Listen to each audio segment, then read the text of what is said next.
കുഞ്ഞോ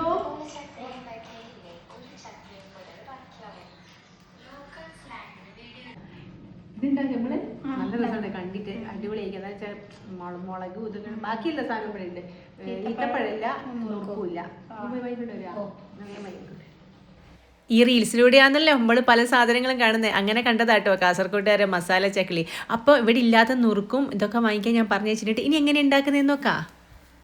എല്ലാം വേഗം കഴിയും. കുറച്ച് ഈത്തപ്പഴം, കുറച്ച് നുറുക്ക്, വെള്ള നുറുക്കാണ് കിട്ടിയത്. നല്ല ചുവപ്പ് നുറുക്കാണെങ്കിൽ കുറച്ചുകൂടെ നല്ല കളർ ഉണ്ടാകുമായിരുന്നു. കാരണം നമ്മൾ ഈ മിക്സ് ചെയ്യുന്ന സമയത്ത് കേട്ടോ കുറച്ച് മുളക് പൊടി, കുറച്ച് ഉപ്പ്, കുറച്ച് സുർക്ക, പിന്നെ കുറച്ച് കാശ്മീരി പൊടി ഇട്ടിട്ടുണ്ട്, മുളക് പൊടി കൂടെ. കാരണം എന്താ വെച്ചാൽ നല്ലോണം കളർ വന്നോട്ടെ എന്ന് വെച്ചിട്ട് ഇത് നന്നായിട്ട് അരച്ചെടുക്കുക. അപ്പോൾ അരച്ചെടുത്താൽ ഈ രൂപത്തിലായി വരും കേട്ടോ. ഇതങ്ങ് നുറുക്കിലോട്ട് അങ്ങോട്ട് ഒഴിച്ച് കൊടുക്കുക. എൻ്റെ ദൈവമേ, ഒന്നും പറയണ്ട. കാരണം എന്താണെന്ന് വെച്ചാൽ നമ്മൾ കോഴിക്കോട് ബീച്ചിൽ നിന്നൊക്കെ വാങ്ങൂലേ പൈനാപ്പിളൊക്കെ, അതിൽ കിട്ടുന്ന ഒരു മുളകുണ്ടല്ലോ, അയ്യോ പറയുമ്പം തന്നെ നമുക്ക് വായിലിങ്ങനെ വെള്ളം വരും കേട്ടോ. അതിൻ്റെ ഒരു ടേസ്റ്റാട്ടോ, ഭയങ്കര ടേസ്റ്റാണ്. ഈ മുളകൊക്കെ ഇഷ്ടപ്പെടുന്നവർക്ക് കേട്ടോ.